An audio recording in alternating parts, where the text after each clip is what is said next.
শেখ আহমদুল্লাহ হুজুরকে প্রস্তাব দেওয়া হয়েছিল, ছাত্ররা যোগাযোগ করেছিল।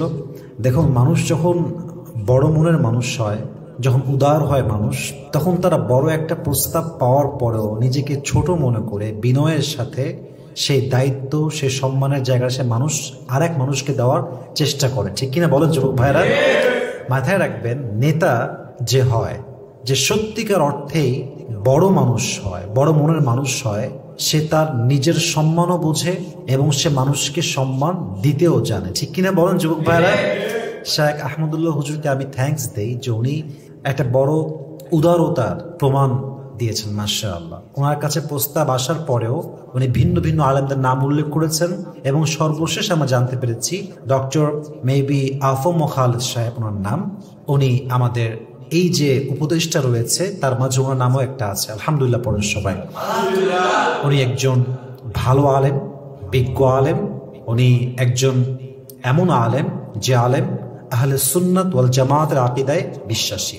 এবং উনি বলেছেন, শেখ আহমদুল্লাহ বলেছেন যে উনি একজন প্রবীণ আলেম, বয়স্ক আলেম। প্রত্যেকটি জায়গায়, প্রত্যেকটি দলে, প্রত্যেকটি ইসলামিক দলে তার একটা গ্রহণযোগ্যতা আছে। তো এই দিন তো আমরা দেখার জন্য অপেক্ষায় ছিলাম যে এই দিন আলেম সমাজ দেশের নেতৃত্বের ভূমিকায় থাকবে। ঠিক কিনা বলেন? আমরা বিশ্বাস করি এইটা যে একদিন আসবে এমন যেদিন আমার এই দেশে ইসলামের রাজ কায়েম হবে, কোরআনের রাজ কায়েম হবে। সকলে বলেন ইনশাআল্লাহ। তো শেখ আহমদুল্লাহ হুজুরের ব্যাপারটা হচ্ছে এরকম, এই বেশি না, মাত্র মেবি 2 মাস আগে হবে, 1.5 মাস আগে হবে, আমি নাম উল্লেখ করছি না, খুব মারামারি হয়েছে ওনাকে নিয়ে। গালি গালাজ দিয়ে মামলা করব, ধরাই দিব, এত হানির মামলা, তত হানির মামলা, মানহানির মামলা করবে কেন? উনি নবীজিকে নিয়ে কটূক্তি করছেন, অনেক কথাবার্তা হয়েছে আর কি। তো সেগুলো দেশ তোলপাড় ছিল, মনে আছে সবাই আপনাদের? তো দেখেন প্রিয় ভাইরা, যদি আপনি দেশের মানুষের জন্য কাজ করেন, দেশের জন্য কাজ করেন, যদি আপনি সত্যিকার অর্থেই মানবিক হন, নট লাইক তথা কথিত মানবতার ফেরিওয়ালা, যদি আপনি সত্যিকার অর্থেই হন, দেশের মানুষ আপনাকে মূল্যায়ন করবে, এই জাতি আপনাকে মূল্যায়ন করবে। ঠিক কিনা বলেন যুবক ভাইরা? এটার প্রমাণ হচ্ছে শেখ আহমদুল্লাহ হুজুর। আমরা ওনাকে দোয়া করি, ওনার জন্য আমরা মন থেকে দোয়া দেই, আল্লাহ ওনাকে নেক হায়াত দান করুক। সকলেই পড়েন আমিন।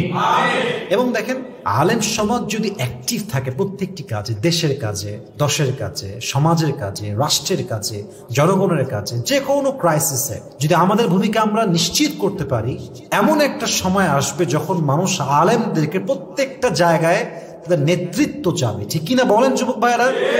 আপনি দেখেন, একটা এক্সাম্পল হিসেবে আপনাকে বলি, মাথায় রাখবেন, পলিটিক্স অ্যান্ড সেলিব্রিটি ব্যাপারটা কিন্তু একটু ভিন্নতা আছে। পলিটিক্স করতে ভিন্ন মেধা লাগে, ভিন্ন যোগ্যতা লাগে, ভিন্ন একটা কোয়ালিটি লাগে লিডার হওয়ার জন্য। ফেমাস ব্যক্তি সবসময় লিডার হতে পারে না, বাট লিডার চাইলে কাজের মাধ্যমে ফেমাস হতে পারে কি পারে না যুবক ভাইরা? দেশের অনেক গায়ক আছে, নায়ক আছে, সে অ্যাক্টিং করতে পারে, বাট তাকে আপনি একটা দায়িত্ব দেন, একটা রাষ্ট্র গঠনের দায়িত্ব দেন, একটা এলাকার মেম্বার বানায় দেন, সহজে সে কিন্তু দায়িত্ব পালন করতে পারবে না, কারণ তার দায়িত্বের জায়গা ভিন্ন উচ্চ থেকে ঠাস করে এক জায়গায় বসাই দেওয়া হয়েছে।